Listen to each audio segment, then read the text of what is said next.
ओम नमो भगवते वासुदेवाय नमः। फाल्गुन मास की कृष्ण पक्ष की एकादशी को विजया एकादशी कहते हैं। विजया का अर्थ है विजय प्रदान करने वाली।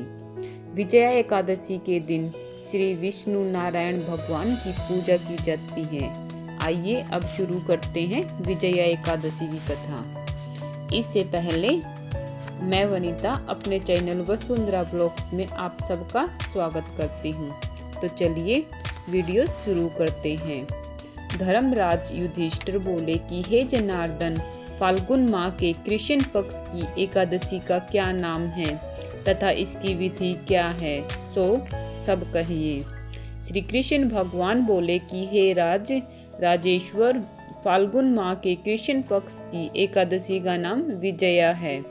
इसके व्रत के प्रभाव से मनुष्य को विजय मिलती है। इस विजया एकादशी के महात्म्य के श्रवण व पठन से समस्त पाप नष्ट हो जाते हैं। एक समय देव ऋषि नारद ने जगत पिता ब्रह्मा जी से पूछा कि हे ब्रह्मा जी, आप मुझे फाल्गुन माह के कृष्ण पक्ष की विजया नामक एकादशी का व्रत विधान बतलाइए। ब्रह्मा जी बोले कि हे नारद, विजया एकादशी का व्रत करने से पहले किए गए पापों तथा वर्तमान में किए हुए पापों को नष्ट करने वाले हैं। यह समस्त मनुष्यों के विजय को प्रदान करता है। त्रेता युग में श्री रामचंद्र जी को जब 14 वर्ष के लिए वनवास हो गया था, तब वह श्री लक्ष्मण जी सहित तथा जानकी जी सहित पंचवटी में निवास करने लगे थे। इस जगह से रावण ने श्री सीता जी का हरण किया था। इस दुखद समाचार से श्री राम जी अत्यंत व्याकुल हुए और श्री सीता जी के साथ खोज में चल दिए। घूमते घूमते वे मरणासन जटायु के पास पहुँचे। कुछ आगे चलकर इनकी सुग्रीव के साथ मित्रता हो गई और इन्होंने बाली का वध किया। श्री हनुमान जी ने लंका में जाकर सीता जी का पता लगाया। वहां से लौटकर हनुमान जी श्री रामचंद्र जी के पास आए और उन्होंने सब समाचार रामचंद्र जी से कहा। श्री रामचंद्र जी ने सुग्रीव की संपत्ति लेकर वानरों भालुओं की सेना सहित लंका को प्रस्थान किया। श्री रामचंद्र जी जब समुद्र के किनारे पहुंच गए, तब उन्होंने महान और अगाध मगरमच्छ से युक्त समुद्र को देखकर श्री लक्ष्मण जी से कहा, हे लक्ष्मण, इस समुद्र को हम किस प्रकार पार कर सकेंगे। श्री लक्ष्मण जी बोले कि हे भाई, श्री रामचंद्र जी यहाँ से करीब आधा योजन की दूरी पर कुमारी द्वीप पर बकदालभ्य नाम के मुनि रहते हैं। आप उनके पास जाकर इसका उपाय पूछिए।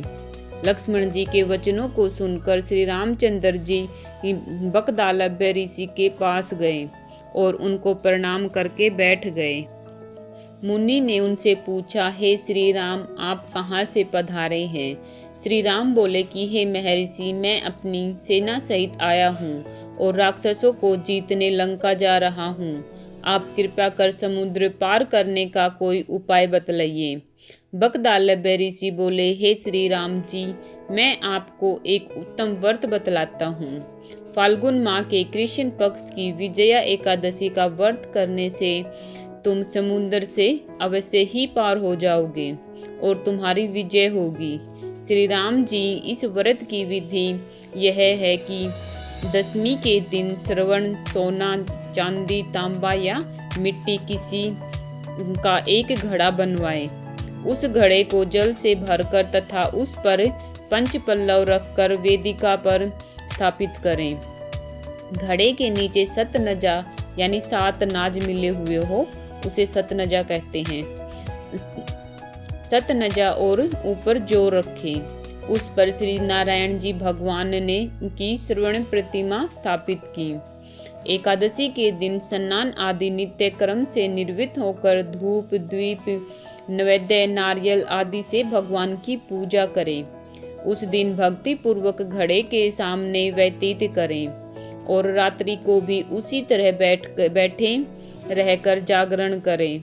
द्वादशी के दिन नदी या तालाब के किनारे स्नान आदि से निर्वृत्त होकर उस घड़े को ब्राह्मण को दे। हे राम, यदि तुम इस व्रत को सेनापतियों के साथ करोगे तो अवश्य ही विजय होगे। श्री रामचंद्र जी ने विधि पूर्वक विजया एकादशी का व्रत किया और इसके प्रभाव से दैत्यों के ऊपर विजय पाई। अतः हे राजन, जो मनुष्य इस व्रत को विधि पूर्वक करेगा उसकी दोनों लोकों में विजय होगी।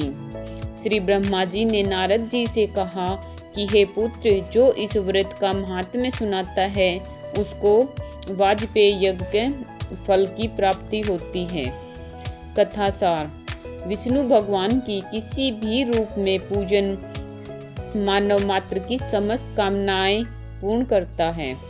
भगवान राम हालांकि स्वयं विष्णु भगवान के अवतार थे, अपितु अपनी लीलाओं के चलते प्राणियों को सद्मार्ग दिखाने के लिए उन्होंने भगवान विष्णु के निमित्त इस व्रत को किया। विजय की इच्छा रखने वाला कोई भी मनुष्य इस व्रत को करके अनंत फल का भागी बनता है।